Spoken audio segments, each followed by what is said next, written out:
No início do século XX, a Hungria tinha quase 1 milhão de pessoas judias. Isso incluía campeões olímpicos, médicos, jornalistas e líderes sionistas.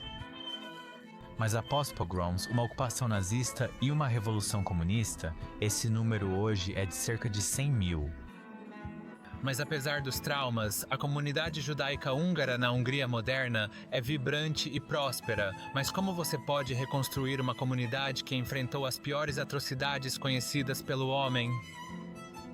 Houve uma presença judaica na Hungria que remonta a séculos, mas realmente começou a florescer no século XIX após a emancipação judaica de 1867, concedendo aos judeus húngaros plenos direitos civis.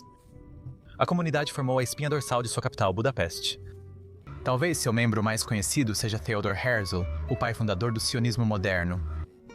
Ele cresceu no centro de Budapeste, morando ao lado da então recém-concluída sinagoga da Rua Dohány. A sinagoga da Rua Dohány é a terceira maior sinagoga em funcionamento no mundo e a maior da Europa. A sinagoga Dohány é realmente diferente de qualquer outra sinagoga que eu já vi ou estive. Havia centenas de pessoas na fila do lado de fora esperando para entrar aqui. Assim que você entra, é quase como se estivesse passando por um mercado de algum tipo, semelhante à cidade velha de Jerusalém, vendendo judaica, novidades, camisetas com temas judaicos. E é fácil entender por que este edifício é tão popular, porque este é uma das maiores atrações turísticas de Budapeste. Mesmo que você não seja fã de religião ou judaísmo, ou realmente não se importe com a história, apenas olhando para este lugar, construído quase 200 anos atrás, isso realmente é uma visão para se contemplar. Arquitetonicamente falando, isso é lindo. E a sinagoga precisava ser grande para corresponder à agitada comunidade judaica. Em 1910, 1 em cada 4 pessoas em Budapeste era judia, e os judeus começaram a progredir em todas as indústrias. Os judeus húngaros sempre se sentiram muito húngaros. O vernáculo neste país sempre foi húngaro para os judeus, ao contrário, digamos, da Polônia ou de outros países do leste europeu. Então havia uma vida judaica próspera. Mas os subtons de antissemitismo na Europa estavam começando a mostrar sua face. Com o caso Dreyfus na França e os pogroms no leste europeu, era apenas uma questão de tempo antes que as paredes começassem a se fechar na Hungria. Após a Primeira Guerra Mundial, a Hungria perdeu 2/3 de suas terras, levando à instabilidade política e culpabilização do povo judeu. Então, após a emancipação, os judeus se tornaram relativamente rápidos, relativamente bem-sucedidos, ou eu deveria dizer bastante bem-sucedidos muito rapidamente, e obviamente isso provocou algum tipo de ódio contra os judeus, que naqueles dias era o Zeitgeist, como eles dizem, certo? A Hungria não entrou na Segunda Guerra Mundial em seu início, mas era uma aliada próxima da Alemanha nazista. Isso se refletiu em suas políticas domésticas, que espelhavam os nazistas de 1938 a 1942. O líder húngaro Miklos Horthy implementou 4 leis contra os judeus, cada uma mais agressiva que a última. A primeira lei judaica limitou a participação judaica em profissões como comércio, mídia, direito e medicina a apenas 20%. A segunda lei judaica definiu os judeus racialmente. Indivíduos com pelo menos 2 avós judeus foram declarados como judeus. A terceira lei judaica proibiu o casamento interracial entre judeus e não-judeus, e a quarta lei judaica proibiu completamente os judeus de possuírem ou comprarem terras. Mas essas políticas semelhantes às dos nazistas não foram suficientes para Hitler manter a Hungria fora da guerra. E quando os nazistas invadiram em 1944, os judeus foram enviados a centenas de milhares para campos de morte em países vizinhos, como Auschwitz e Bergen-Belsen. Os que não foram enviados para lá permaneceram em guetos no centro de Budapeste, mas mesmo assim eles não estavam seguros.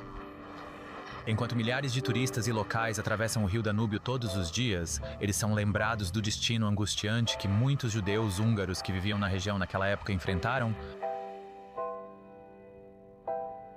Os Sapatos no Danúbio é uma instalação artística criada em 2005, retratando aqueles que os nazistas procuravam matar, afogando-os à força no rio Danúbio.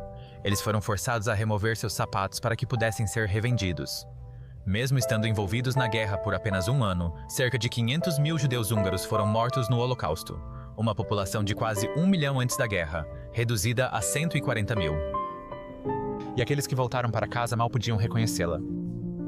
Milhares fugiram para os Estados Unidos da América, Austrália e o recém-formado Estado de Israel. E quando os comunistas assumiram o controle e a revolução que se seguiu em 1956, milhares mais se dispersaram.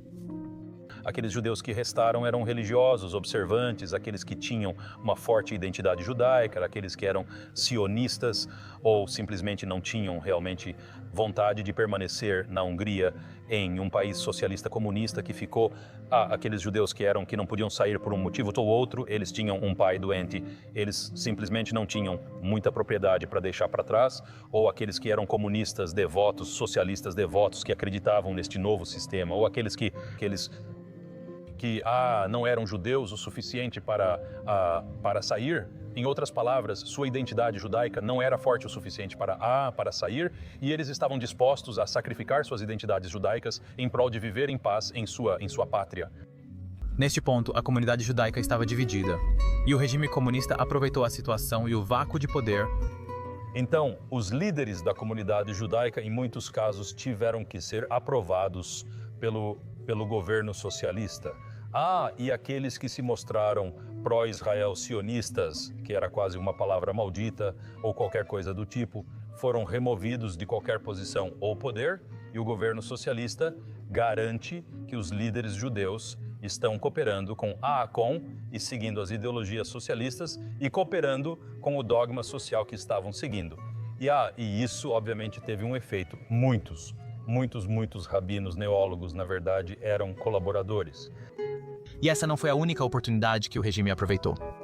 A Sinagoga Óbuda, uma das mais antigas da Hungria, a oeste do Danúbio, foi transformada em um estúdio de televisão nacional.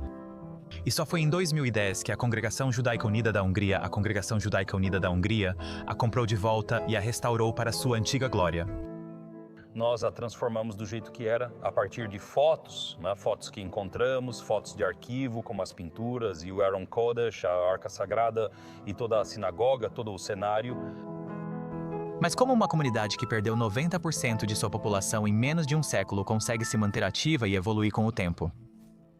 Para isso, não precisa procurar além da Sinagoga Gelib. Localizada ao lado do icônico parlamento húngaro, originalmente era um salão de jantar onde os políticos passavam suas pausas para o almoço. Desde então, foi renovada e transformada em uma sinagoga com seu próprio salão de jantar, salas de aula, um mikveh e 2 grandes salas de brincar para crianças. Comunidade muito vibrante. Muitos jovens vêm para cá. Muitos israelenses que moram no bairro vêm para cá. E muitas pessoas vêm para cá, não tanto do bairro.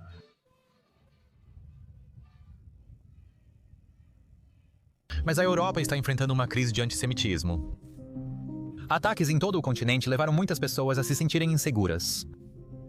A Hungria, liderada pelo conservador Viktor Orbán, proibiu todos os protestos palestinos, enquanto leis rigorosas contra a imigração significam que os judeus são a segunda maior religião do país, atrás das denominações do cristianismo. Veja, os governos ocidentais não sabem como lidar com o problema, ou hesitam em lidar com o problema, ou enfrentar o fato de que cometeram um erro ao permitir que um grande número de imigrantes não verificados entrassem em seus países. E sim, é realmente muito aterrorizante. Os últimos 100 anos da Hungria foram um contraste acentuado de uma das populações judaicas mais prósperas do mundo, para um genocídio que quase a destruiu, uma tomada de poder comunista e um ressurgimento. Talvez o aspecto mais simbólico disso seja o bairro judeu de Budapeste, outrora o local do gueto, onde os judeus eram forçados a se isolar da sociedade. Agora é uma das áreas mais populares no centro da capital, repleta de bares, restaurantes kosher e escrita em hebraico. Ainda tem um longo caminho a percorrer antes de se aproximar dos níveis que tinha antes da Segunda Guerra Mundial, em termos de números, mas em termos de espírito permanece tão forte quanto sempre.